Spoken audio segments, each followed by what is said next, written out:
영구적인 해결, 훈습. 일시적으로 저항 패턴들을 제거하는 과정에서 치료사는 기원, 역사, 그리고 즉각적인 의미에 대한 다양한 가설들을 세우고 그 타당성을 검증한다. 이 가설들은 반복해서 의사소통되며 지능적으로나 정서적으로나 여러 다른 문맥에서, 그리고 그것들이 되풀이해서 환자가 저항적 행동을 풀이하도록 영향을 미친다면 옳은 해석으로 간주된다.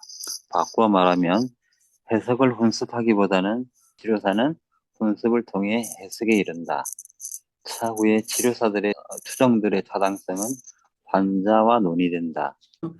말 앞에 수레를 놓는다 하는 것. 원래 수레는 말이 수레를 끌고 가야 되는데 이런 표현을 많이 쓰죠. 수레를 말 앞에 갖다 놓는다. 그럼 말이 끌고 갈 수가 없다는 얘기를 지금 하고 있는 거죠. 이걸 영문으로는 이렇게 얘기를 해요. Putting the cart before the horse. 그러니까 말 앞에 수레를 갖다 놓는다는 얘기죠. 말 앞에 수레를 놓는 경우가 되는데 여기서 스파틴스의 아주 독특한 개념을 설명하고 있어요. 훈습이라는 얘기를 하면서 해석이 한 번에 멋진 해석을 가지고 이 해석을 계속해서 반복하는 게 아니다는 얘기예요. 먼저 해석이 있고 그 해석을 훈습해 나간다. 그 해석을 계속 반복한다는 이런 개념으로 스파틴스는 받아들이는 것보다는 여러 가설들을 가지고 계속해서 의사소통을 하다 보면 어떤 것은 맞는 해석으로 드러나기도 하고 어떤 것은 맞지 않은 해석으로 드러나기도 하죠. 그 저항을 해소할 수 있는 해석이 있기도 하고 어떤 것은 어, 내담자가 그건 아닌 것 같은데요 라고 하면서 받아들이지 않는 해석도 있겠죠. 어쩌면 이때 꼭 해석이라기보다는 어떤 설명이나 어떤 지적, 그 언어적인 묘사를 했을 때 언어적인 묘사를 지금 당신은 이러이러하고 있습니다라고 했을 때 그것이 거기에 대해서는 왜 이러는데 나름대로의 여러 가지 가설들을 가지고 그 가설들 속에서 그 어떤 반복적인 행동이 나왔을 때 특히 저항의 모습으로 드러났을 때 언제부터 생겨났고 그것이 어떤 과정을 거쳐서 지금 이런 반복하는 패턴이 생겼는지 그리고 지금은 그 의미가 무엇인지 이런 것을 그때그때 가설을 가지고 그 가설을 그때그때 나름대로 의사소통을 하는 거죠. 그래서 당신은 지금 이렇게 전번하고 같이 반복하고 있는 것 같다. 아니면 지금 이런 상황 속에서 당신은 이런 패턴을 보이는데 당신은 언제부터 이런 패턴을 당시 인식한 적이 있느냐 하고 이렇게 물어볼 수도 있고 여러 가지 방법이 있겠죠. 그래서 어, 여기에서 그냥 설명으로 이게 해석이다. 정서적인 커뮤니케이션 여러 가지를 엄밀하게 구별한다고 하는 것 자체는 뭐 쉽지 않아요. 그러니까 경우에 따라서는 좀 설명을 통해서 이분이 납득하는지도 보기도 하고 그래서 우리가 해석이라고 하는 것을 너무 일률적으로 생각할 부분은 아니고 어떤 간단한 설명이나 이런 것 심층적인 해석이 아닌 이런 나름대로 당신이 이렇게 전번에도 이런 경우가 있었는데 그때 당신이 이렇게 반응했는데 오늘 또 비슷하게 반응하는데 왜 그럴까요? 라고 상대방이 의견을 물어볼 수도 있고 어, 당신은 이렇게 화나는 경우에는 당신이 그걸 억제하지 못하는 그런 당신의 그 화나는 상황에 잘 대처하지 못하는 이런 게 당신에게는 어려운 일인 것 같은데 본인은 어떻게 느끼느냐라고 물어볼 수도 있고 당신이 화날 때마다 반복하는 패턴이 있는데 상대방을 공격하는 패턴이 경우도 있고 어떨 때는 당신은 화가 나면 말을 안 하는 패턴을 보이기도 한다. 내가 보는 그런데 당신 동의하느냐? 당신 지금 뭐 어떤 일이 있어서 지금 당신 지금 얘기를 안 하고 있는 것인가? 아니면 당신이 화를 내는 것은 어쩔 때 주로 화를 내는 것 같은가? 이런 여러 가지 과정을 통해서 이분의 어떤 저항적인 패턴이 있을 때 그 저항의 패턴에 대해서 우리가 이걸 이해하는 게 이번 세션에서 드러나는 것과 저번 세션에 드러나는 것, 그리고 또 다음 세션에 드러나는 게 똑같지는 않겠죠. 드러나는 모습이 여러 다양한 모습으로 저항이 드러날 때 그때마다 나름대로 작은 해석들, 그 작은 해석을 이렇게 저렇게 그 작은 설명들을 해나가는 이거 하나의 뭐라고 할까요? 우리가 개념적으로 상징적으로 해석이라는 게 하나 딱 완벽한 해석이 하나 있고 이 해석을 한번 멋지게 해주면 그것이 이분을 어려움을 근원적으로 잘 설명하는 거기 때문에 이것 가지고 이분은 충분하게 통찰을 얻게 되고 그렇지만 또 이분이 한 번도 이게 잘 인격의 변화 혹은 행동의 변화를 가져올 수는 없기 때문에 또 실패하면 또 전번에 해석했던 그 해석을 똑같이 그 통찰을 준다. 이런 개념으로 마치 옳은 해석이 하나가 있어서 이것을 계속 반복함으로써 훈습한다 하는 이런 개념으로 우리가 받아들일 수도 있는데 스파르타니스는 그렇게 보지 않고 굉장히 어, 뭐라고 할까요? 임상가로서 오늘은 내가 저번 어떤 패턴에 대해서 내가 이런 설명을 하고 싶어져 오늘은 또 그 다음에는 또 비슷한 패턴이 나왔을 때 나는 당신이 지금까지 당신 형제들과 관계에서는 어떤 일이 있었느냐라고 그런 측면에서도 얘기를 해보고 또 친구들하고 관계에서는 어떤 일이 있었는가 그래 여러 가지 상황 속에서 이분이 지금 보이고 있는 저항에 대한 가설이 말하자면 하나의 내가 원부모 관계에서 어떤 이분이 그 불편함을 견디지 못했을 때 어떤 이런 저항 패턴을 형성하고 있다고 한다면 이분은 불편함이 있을 때는 항상 말을 안 하는 패턴이라고 이렇게 이분이 저항이 일어난다고 한다면 이분이 지금 원부모 관계에 직접 얘기를 우선 거기까지 들어가지 않더라도 우선 오늘 나하고 얘기 속에 이분이 갑자기 얘기를 안 하는데 아마 내가 당신에게 이러이러한 얘기들을 쭉 했는데 내가 당신을 불편하게 하고 있었나 봐요. 내가 어떤 것을 불편하게 했는지 말씀 좀 해주시겠어요? 라고 함으로써 이분이 선생님 사실은 그 얘기 안 하고 싶었는데 선생님이 선생님께서 물어보시니까 제가 말씀을 드리는데 제가 오늘 나는 선생님을 반가운 마음으로 왔는데 저를 보면서 저를 쳐다보지 않고 전번 세션에 있던 그 내담자 그분하고 얘기만 계속하고 있고 저를 쳐다보시지도 않았어요. 그래서 제가 굉장히 민망하고 한편으로 화도 나고 그랬는데 그 얘기를 하면 선생님도 싫어할 것 같아서 그냥 내 말 안 하고 있었어요. 이제 이렇게 얘기를 한다면 이분의 패턴이 여기서 이름 드러나죠. 근데 내가 여기서 당신이 원래 부모님하고 관계에서 이런 것이 있다고 심층 해석을 할 부분은 아니고, 나하고 관계에서 내가 이렇게 선생님을 불편하게 하니까 선생님 이럴 때는 말을 안 하시는군요. 라고 일단 이분의 그 패턴이 드러났죠. 그러면서 그 불편한 것을 얘기하도록 함으로써 이분이 일시적으로 그 패턴에서 벗어났잖아요. 그런데 또 나중에 그 다음에 이게 또 뭐가 불편하면 또 이분 또 말 안 할 거란 얘기예요. 근데 또 나하고 관계에서만 그러는 게 아니고 또 자기 학교에서 클래스메이트들하고 관계에서 또 집안에서 부모하고 관계에서 여러 측면에서 이런 일들이 일어났을 때 이분이 이러이러한 밖에서 있었던 일을 내 친구하고 관계에서 어쩔 땐 전 그 친구는 왜 자꾸 나한테 다가오는데 난 그분 만나기가 굉장히 싫어요라고 하면서 관계의 어려움을 얘기할 때 그러면 그 당신과 친구가 되고 싶어하는 그 사람이 당신에게 이렇게 다가왔을 때, 다가오는 방법이 당신 마음에 안 들었을 때 당신이 불편해지면 그 얘기를 하지 않고 그냥 당신이 거리를 두는 방식으로 그분을 대하고 있는 거 아닌가요? 라고 하면서 내가 그러고 있네요.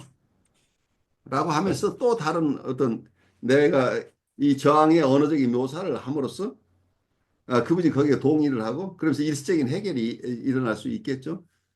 그래서 친구하고 관계, 학교에서 관계, 또 다른 일터에서 관계, 여러 가지 것들이 일어났을 때 그때그때마다 작은 설명을 하고 가설이라고 하이파서시스라고 하는 것이 뭐냐면 우리가 어떤 것의 진리를 바로 그러니까 완전한 통찰을 하나가 있어가지고 이걸 바로 딜리버리 할 수 있는 게 아니라는 얘기예요.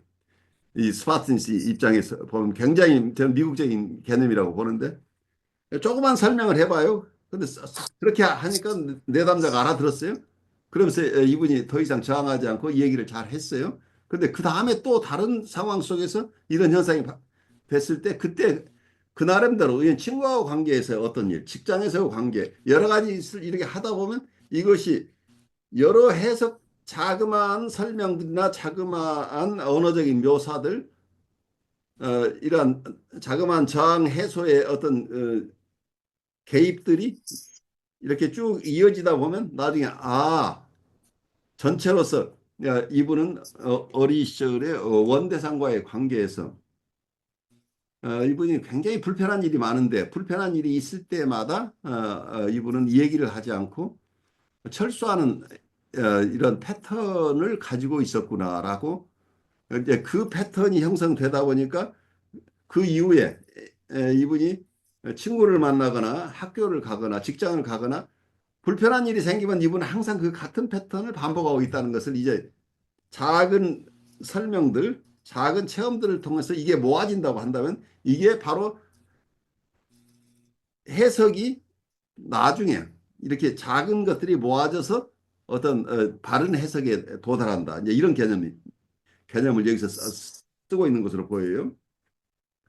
그래서 여기서 워킹 트루라는 것을 여기서 훈습이라는 말을 보통은 원래는 아주 바른 해석이 하나 있는데 그 해석을 했는데도 불구하고 계속해서 또 저항이 일어나는 경우에 그 바른 해석을 계속해서 반복해서 훈습한다. 이렇게 설명을 하는 게 아니고 일반적으로는 그렇게 이해될 수도 있는데 스파르타인스는 처음에 바른 해석이 무엇인지 잘 모른다는 얘기 처음에.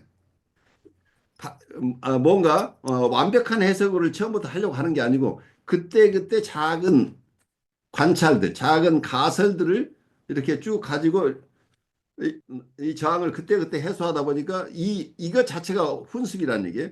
이게 이러한 작은 체험들이 모아지다 보니까 결국은 나중에 전체를 꿰뚫어보는 어떤 통찰이 생기더라. 그러면 이게 정말 이분의 인격을 이 변화될 만한 통찰에 이르게 된다. 그러니까 어, 말하자면 처음부터 완벽한 통찰이 있었던 게 아니고 여러 가지 가설들을 가지고 언어적인 묘사를 하고 일시적으로 저항을 해소하는 이런 체험들을 쭉 해나가는 과정 속에서 이게 모아져서 바른 해석이 생기더라. 그러니까 훈습이 먼저 있어서 통찰이 왔다는 얘기예요. 그 통찰의 해석이라고 한다면 처음에 이게 완벽한 해석이 아니고 처음에 작은 여러 가지 가설들 하이파스시스라고 하는 어떤 내가 지금 생각하기에는 이것 때문이야라고 그 하나의 가설을 가지고 그 가설을 배경으로 이분과 의사소통을 하고 정서적인 커뮤니케이션이나 조이닝이나 미러잉을 하면서 또 언어적인 묘사를 하고 경우에 따라서 짧은 설명을 하면서 이 저항들을 해소하는 과정을 쭉 가다 보니까 이거 하나하나를 하나의 훈습이라고 본 거죠. 이 훈습들이 모아지니까 전체적인 그림이 나와서 나중에 바른 해석을 하게 된다. 해석을 나중에 최종적인 결과물로 보는 거죠. 그래서 말하자면 작은 잽들이 모여서 나중에 너가웃을 시키는 것처럼 작은 설명들, 작은 체험들을 이걸 훈습이라고 불렀다고 봐요. 여기서 스파르타인스는. 그래서 너무 처음부터 바른 해석을 하려고 애쓰는 게 아니고 그때그때 저항을 해소하는 과정 속에서 나의 가설들이 입증되는 그러니까 그 입증된 가설들이 모아지다 보면 나중에 이 입증될 가설들이 통합되면서 바른 해석을 하게 된다. 그 해석을 나중에 결과물로 본 거다. 훈습의 결과물이 여기서 해석이다. 그러니까 불가에서 이게 점오 점수라는 점오 처음부터 깨달음이 한꺼번에 깨침이 있는 게 아니고 계속해서 작은 깨침이 모여서 정작 큰 깨침이 온다. 이렇게 볼 수 있겠죠. 그래서 많은 수행의 과정을 통해서 통찰을 얻게 된다.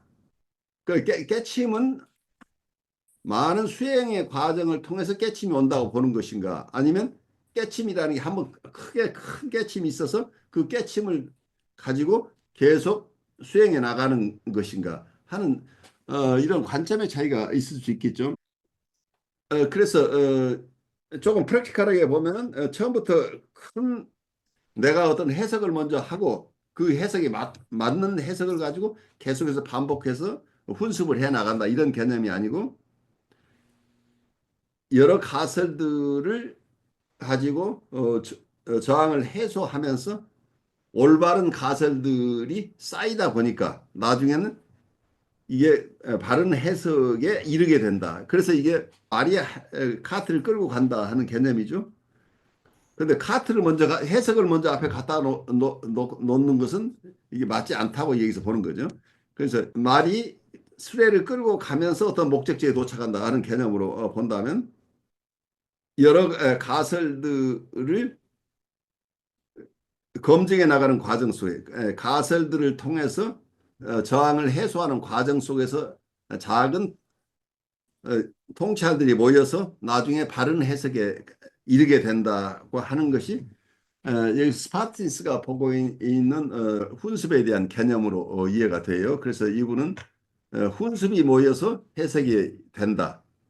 근데 일반적으로 다른 분들은 다른 정신분석가들은 해석이 있고 이 해석이 을 반복함으로써 훈습을 한다 이런 개념인데 어, 특히 스파틴스가 보는 환자들은 신경증 레벨의 환자가 아니고 정신증 레벨의 환자나 경계선 레벨의 환자이기 때문에 처음부터 큰 해석을 가지고 이분들을 도울 수 없기 때문에 임상적인 입장에서는 스파틴스가 이 방법을 택할 수밖에 없어요.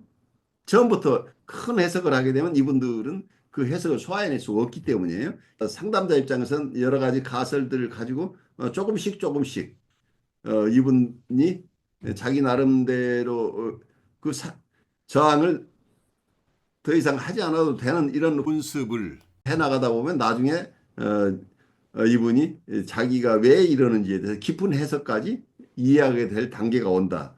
이제 이런 개념으로 그래서 처음부터 통찰 능력이 많지 않은 분들을 임상적으로 돕는 과정 속에서 처음부터 통찰 위주로 가지 말고 처음에는 작은 가설들을 가지고 저항을 해소하는 이런 체험들이 쌓이면서 나중에 궁극적으로는 이분이 깊은 해석까지도 받아들일 수 있는 시점까지 우리가 도와줘야 된다 하는 얘기를 이렇게 교과서적으로 설명을 하려고 하는데 이제 이 부분이 임상 실무를 표현한 거기 때문에 여러분들이 처음에 납득이 잘 안 갈 수 있다고 생각이 돼요. 그래서 제가 좀 장황하게 설명을 드렸는데 혹시 제 얘기 듣고 여러분들이 덧붙이고 싶은 얘기 있거나 의문 나는 부분이 있으면 지금 말씀하셔도 좋겠어요.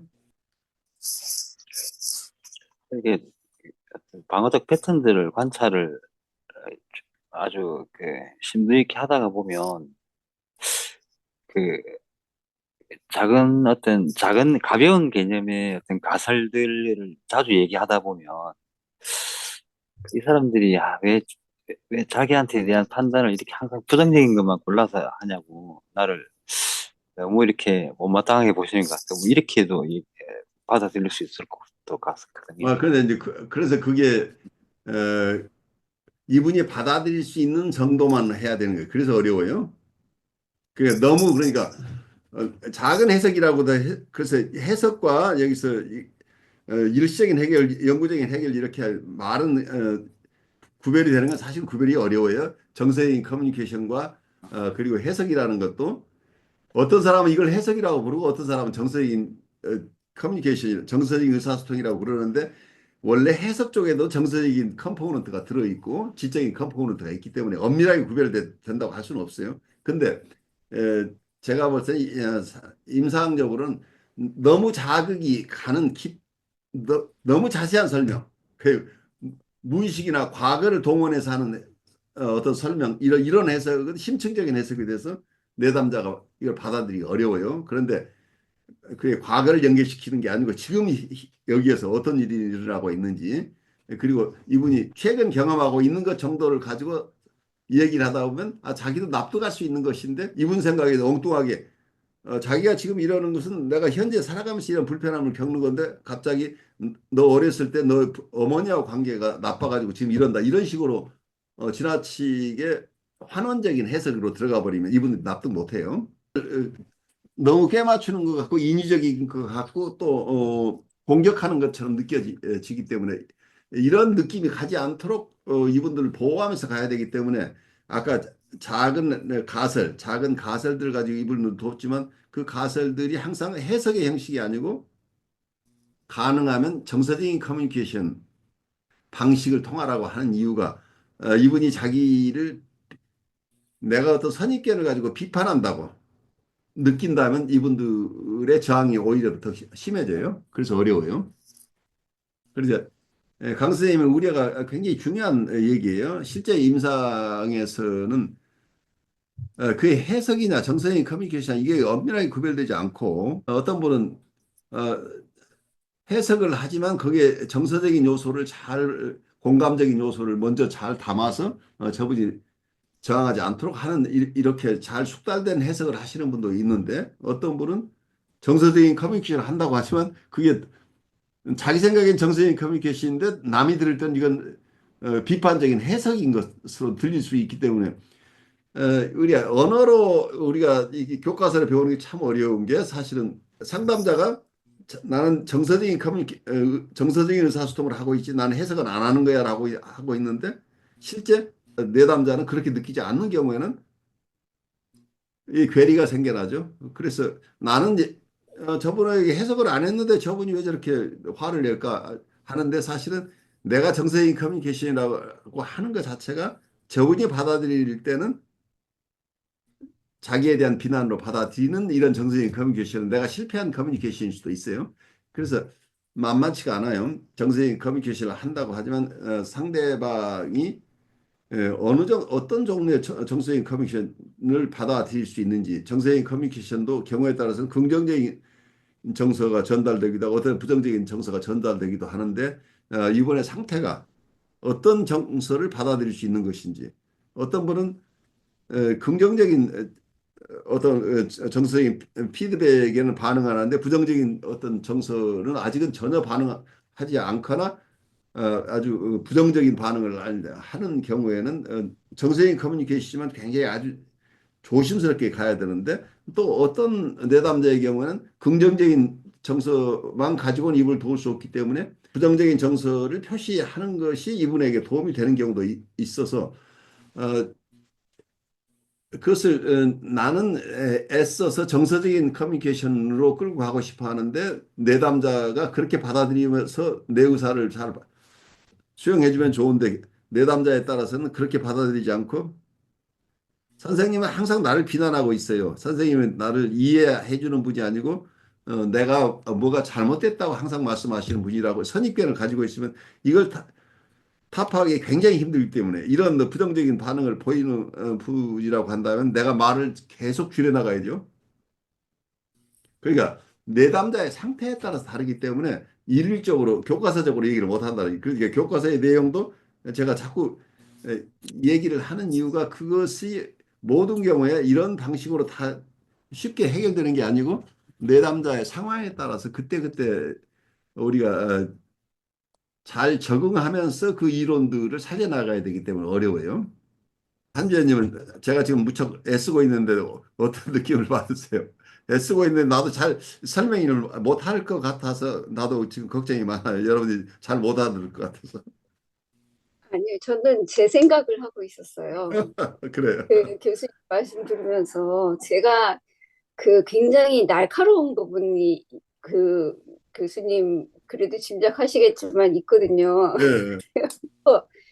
이 말이 약간 이렇게 좀 칼처럼 약간 이렇게 느껴지는 그런 게 있었는데 제가 전공이 그렇다 보니까 제 주변에 작가들이 많아가지고 몇 번이나 저희 작가론을 제가 작가 전시 비평을 몇 번 써줬어요. 예. 근데 다른 제가 작업을 했을 때보다 다른 거는 뭐를 쓰고 뭘 쓰고 이런 거는 별로 시원치 않은데 반응들이 그 작품 비평을 쓴 것들이 그 작가들이 그래도 다 좋아하고 굉장히 자기를 잘 이해하고 했다 그러는 거예요. 어, 깊은 건 그래 아닌데 근데 솔직히 이 자리를 빌어서 제가 솔직하게 말씀드리면은 저는 그 사람들의 장점을 보고 쓰는 게 아니고 사실은 그 사람들의 가장 어떻게 보면은 약점을 보고 쓰는 거예요. 솔직히 말하면. 그렇죠. 예. 예, 약점을 감싸주는 느낌으로 제가 쓴다고 생각을 하고 접근을 했는데 그 사실은 저만 아는데 그 작가는 야 네가 내 작품을 굉장히 원래 제가 학부가 실기거잖아요. 그러니까 네가 실기라서 그런지 굉장히 깊이 이해하는 것 같다 그랬는데 사실은 솔직히 말하면은 저는 그 사람의 약점을 사실은 그 사람한테 얘기는 안 하지만 약점을 보고 그 약점을 어떻게 하면은 같이 이렇게 승화를 시키거나 같이 극복을 하거나 아니면은 감싸줄 수 있을까 아니면 안아줄 수 있을까 약간 그런 느낌으로 글을 쓰는 거예요. 그러니까 깊이 있고 이런 내용이 아니고 사실은 그 사람의 어떤 부분을 보는 건데 그거랑은 별개로 제가 다른 친구들한테나 누구한테 어떤 문제가 있다고 저한테 무슨 얘기를 해가지고 그 점을 얘기를 했을 때는 그 사람들이 굉장히 그 앞에서는 야, 너 어떻게 알았어? 하지만 뒤로 돌아서는 굉장히 좀 석연치 않아 하는 거예요. 근데 그렇죠. 제가 지금 무슨 말씀 드리는지 아시겠죠? 예. 그래가지고 제가 깨달은 것이 아, 내가 뭐를 해석하고 지적하는 게 문제가 아니고 같이 내가 이 작품에 대해서 글을 써주듯이 정말 어떻게 하면은 이렇게 안고 그거를 좀 이렇게 같이 이렇게 좀 수용할 수 있을까? 같이 손을 잡고 갈 수 있을까? 이런 태도로 이 사람들이랑 같이 대화를 하거나 그런 마음으로 내가 해야지 상처를 주지 않고 같이 할 수 있을 것 같다는 생각이 뭐 하여튼 잘 말을 못 하겠는데 그래요. 한재님 말씀 굉장히 이해가 돼요. 저도 주위에 있는 분하고 얘기를 할 때 항상 그 부분이 쉽지 않아요. 어떤 분들은 의견을 구하는데 그 의견에 대해서 어떤 답을 하는 게 내가 다른 얘기를 해주고 싶은 욕구가 자꾸 생겨나는데 그 얘기를 하면 결국 관계가 멀어져요. 그래서 그걸 못 하는 거예요. 그게 참 어려운 거예요. 그래서 내가 아무리 누구를 들여서 한다고 그럴지라도 내가 어떤 거기에 대한 비판적인 심상을 내가 가지고 있는 한 내가 가진 어떤 가설을 내가 완전히 숨기기가 굉장히 어려워요. 네. 그래서 이제 그 부분들이 굉장히 조심스러워서 이분들이 확실하게 이 의견을 묻기 전에는 절대 얘기를 안 하는 것이 첫째 발랐어요. 맞아요, 맞아요. 예. 대부분 우리가 좋은 뜻에서 하는 얘기가 면전에서는 아유 고맙습니다. 정말 그걸 몰랐네요. 얘기를 듣는데 어, 바로 나와 헤어지고 전철 타러 가면서부터 그때 괘씸해지기 시작하는 거예요. 내가 그러니까 이분에게 좋은 통찰을 주면 줄수록 관계가 빨리 어그러져요. 왜냐하면 이 상대방 입장에서는 가장 아픈 부분이기 때문에. 임금님 귀는 당나귀 귀라고 그랬나요? 근데 임금님 귀가 당나귀 귀라는 것을 아는 사람 입장에서는 그걸 말 안 하는 건 이건 정말 못 견디는 거예요. 그래서 내가 아는 진실을 내가 담을 수 있는 자가 여러분들이 상담사의 첫 번째 테스트예요. 내가 실제로 알고 있는 것을 다 드러내고 싶은 욕구가 우리의 무의식 속에 굉장히 강해요. 이게 우리의 자기애예요. 그래서 남들이 모르는 것 정말 기가 막힌 통찰이 나왔다고 하면 통찰이 깊으면 깊을수록 우리가 참아내기 굉장히 힘들다는 게. 그래서 그것을 필요한 사람이 바로 전해주고 싶은데 그 상대방의 무의식이라는 건 그분은 그걸 알고 있어요. 알기도 하고 모르기도 한다는 거에 대해 큰 기여 중에 하나가 우리가 나라고 하지만 나는 처음부터 인격이 둘이란 얘기예요. 최소한 내 무의식의 나와 의식의 나가 다르다는 얘기예요. 그 안에 모든 비밀을 가지고 있는 게 내 무의식이에요. 그러니까 누군가가 무의식에 있는 것을 건드리면 의식에서는 땡큐 하는데 무의식이 반란을 일으켜요. 그래서 어떤 면에서는 그 진실이라는 것이 그 사람이 알기도 하고 모르기도 한다는 얘기예요. 그러니까 우리가 거짓말이다 아니다고 할 수 없는 게 이분의 의식 속에서는 몰라요. 근데 무의식은 알고 있는 것이에요. 그래서 이 무의식에 있는 것이 의식으로 가지 않도록 이거 단절을 하고 있는 게 억압이라는 구조인데 이 억압된 구조를 유지해야 이 사람이 편하게 세상을 살아간다는 얘기예요. 왜냐하면 이 자기 안에 있는 자기가 수용할 수 없는 불편한 진실들이 담겨 있는 이 곡간이 그대로 드러나면 이분은 감당할 수 없으니까. 그래서 이분의 무의식이 의식과의 관계에서 이걸 차단하고 있는데 누군가가 이걸 지금 엿봤어요. 저게 저 안에 뭐가 있는 줄 그래서 이분이 안에 있는 무의식 속에 있는 가장 중요한 부분을 내가 이분에게 의식에 알려줬어요. 그러면 그 의식은 내 안에 이런 게 있었구나라고 하면서 굉장히 고마워하는데 사실은 정서적인 것을 컨트롤하는 건 무의식이에요. 의식은 지적인 작업을 할 수 있는데 우리의 정서의 근원 대부분 무의식하고 연결이 되어 있는데 무의식 쪽에서는 엄청난 분노가 일어나는 거예요. 이런 경우에. 그러면 내가 이분에게 진실을 준다고 했을 때 그의 아픈 진실일 경우에는 이분의 확실한 퍼미션이 있어도 어려워요. 그러니까 치료실에 오는 사람들은 그 퍼미션을 주고 온 거죠. 제발 내 무의식에 있는 것을 알려주세요라고 하는데 그런데도 치료사가 그 얘기를 섣불리 꺼냈다가 치료가 중단돼요. 그런데 여러분이 친구가 아니라 이런 지인 간의 관계에서 여러분이 언뜻 본 그 진실을 이거 정말 험한 것은 아닐지라도 그 진실을 드러내는 순간 정서적으로 이분들이 나하고 관계를 끊어버린다는 얘기예요. 그래서 굉장히 어렵다는 얘기예요. 그러니까 이분들이 평생에 걸쳐서 이 방어를 이렇게 겹겹이 쌓아온 사람들이기 때문에 어떻게 보면 그 상담사들보다 눈치도 더 빠르고, 그럴 것 같거든요. 그렇죠.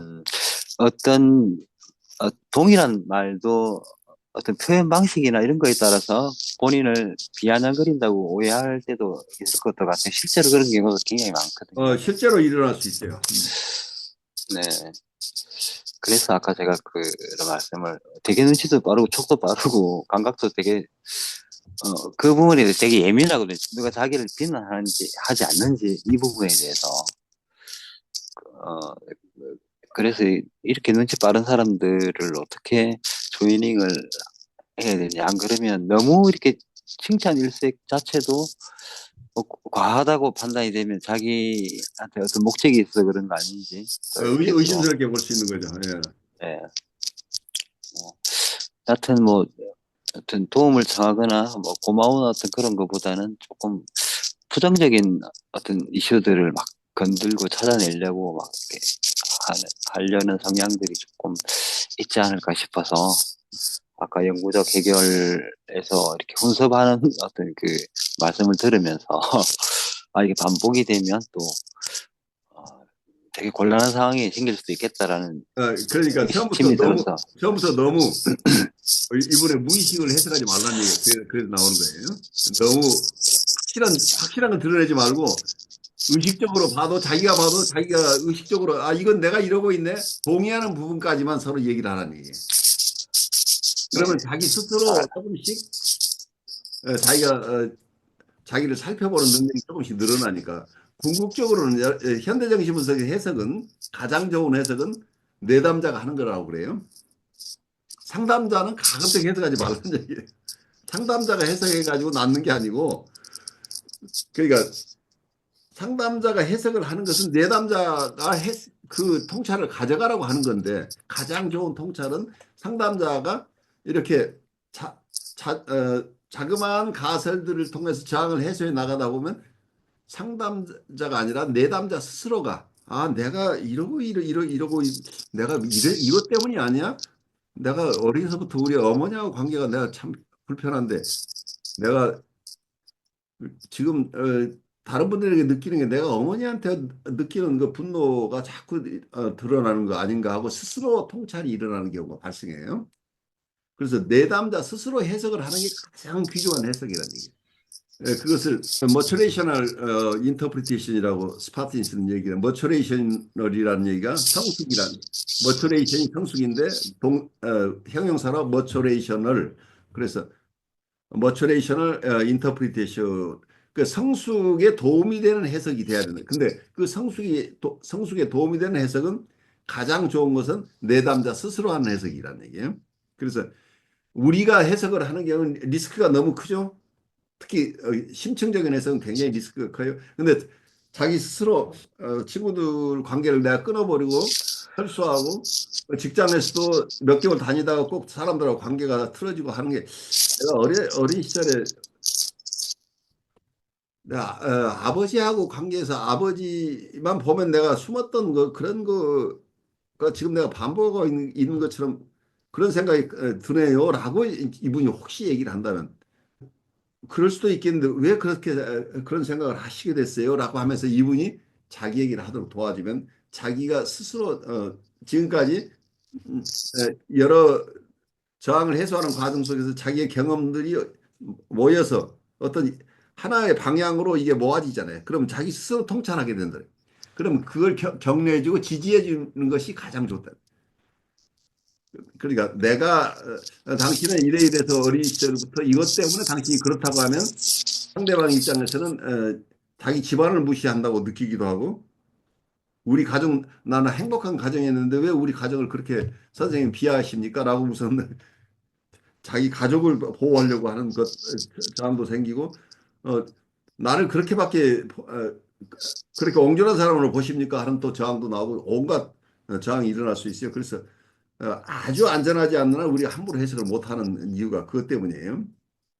내가 좋은 뜻으로 얘기를 하면 할수록 상대방은 더 그게 아파요. 그러니까 아프니까 저항은 더 심해지는 거죠. 그래서 그런 부분을 해소하는 방안이 여기서 일시적인 해결, 영구적인 해결을 하는데 아까 이 훈습이라는 개념을 보통 다른 정신분석학자들이 얘기하는 아주 멋진 통찰을 주고 그 통찰을 또 계속 반복하는 이런 훈습이 아니고 자그마한 관찰이나 자그마한 가설들을 가지고 저항을 해소하는 과정을 쭉 하다 보면 나중에 이게 모아져 가지고 하나의 정말 멋진 해석이 나중에 나올 수 있다 하는 쪽으로 스파르타인스가 이론적이라기보다 이 프로세스를 통해서 처음부터 뭐 멋진 하나의 진리를 탁 드러내는 게 아니고 조그마한 것들이 다 모이다 보니까 결국은 이렇게 밝혀졌네 라는 쪽으로 해서 그래서 해석은 훈습을 통해서 해석에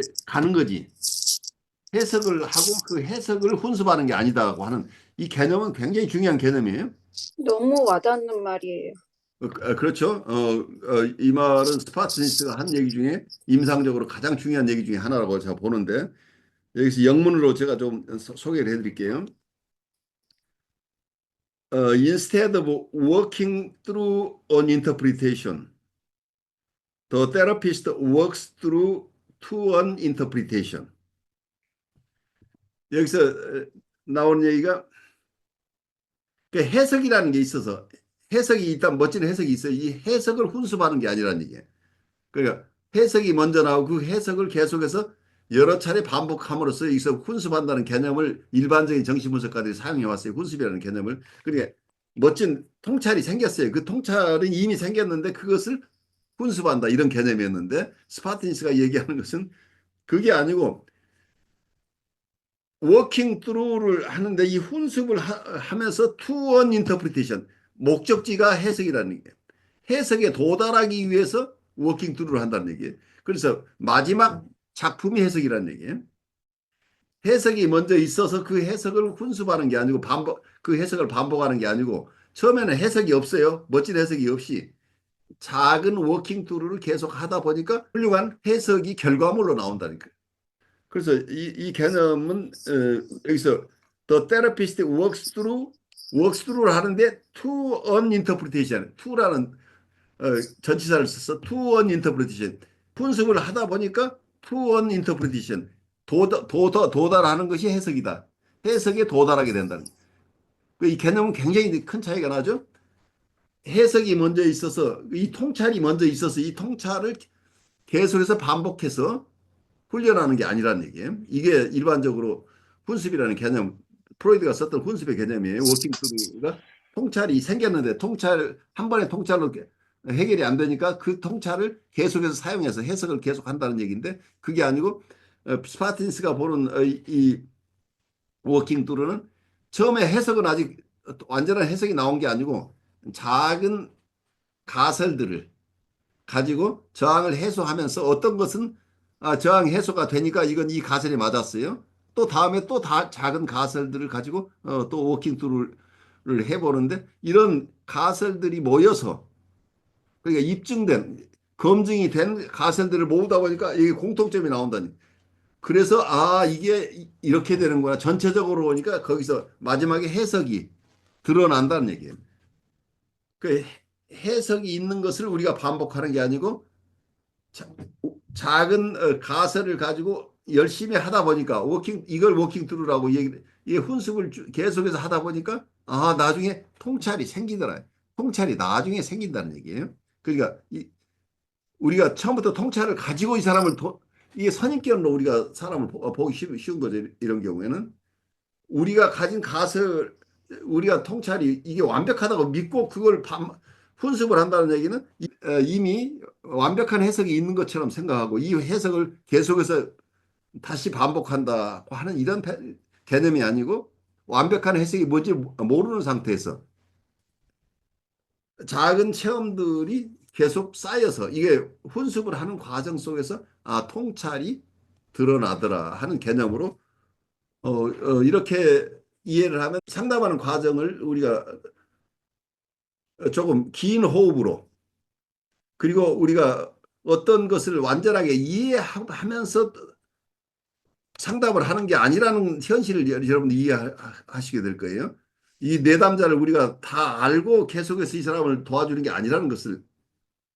근데 많은 사람들이 나는 이 환자를 처음부터 잘 알고 진단했으니까 이 환자를 이런 식으로 도와줘야 되겠다고 치료 계획을 세우고 그 방식으로 단기 치료에서 많이 사용하는데 그런 게 아니라는 얘기. 이 장기 치료에서 어려운 환자를 도울 때는 이분의 어려움이 어디에서 왔는지 사실은 잘 모른다. 그러니까 이거 이 내담자를 내가 모르는 대상으로 치면서 실제 경험을 통해서 이분을 도와주는 경험들이 쌓이면서 이분의 근원적인 어려움은 이거구나가 나중에 드러난다고 하는 이런 쪽의 퍼셉션을 갖는 것은 굉장히 중요하다고 봐요. 그러면 우리가 호흡을 좀 길게 갈 수 있고 여기서 중요한 것은 내담자하고 나하고 관계가 더 중요하죠.